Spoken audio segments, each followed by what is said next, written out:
অনেক দিন পর, না অনেক দিন বলবো না, অনেক বছর পর হাতের কাছে পেয়েছি রং।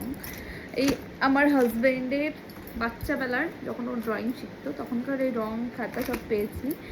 তো নিজেকে আটকাতে না পেরে একটা ড্রয়িং করেছি, সেটা তোমাদের সাথে শেয়ার করছি। মানে আমি আগে তো ড্রয়িং করতাম টুকটাক, খুব একটা বেশি করতাম যে তা না, খুব একটা ভালো পারতামও না। তো অনেক দিন পরে আজকে নিজে ড্রয়িং করেছি, সেটাই তোমাদের সাথে শেয়ার করছি। জানি ভালো হয়নি, এতদিন পরে হাত না মানে ওই আগের মতো আসছিল না, আগে যেরকমটা হয়, মানে শেড হচ্ছে না ভালোভাবে। তো দেখো তোমরা একটু কমেন্টে জানিও কেমন হয়েছে আমার ড্রয়িংটা। এখনও এই জায়গাগুলো কিন্তু বাকি আছে, আর আমার ভাগনা এখানে দাগ দিয়ে ফেলেছে। এই জায়গাগুলো মানে হয় না, লাস্ট ফিনিশিংটা আমি দিতে পারিনি। তো এই হচ্ছে আমার করা ড্রয়িং। কেমন হয়েছে কমেন্টে জানিও, অনেক দিন পর করলাম। এখন আমি আরও ড্রয়িং করব, আমি চেষ্টা করব আরও একটু ভালো করার।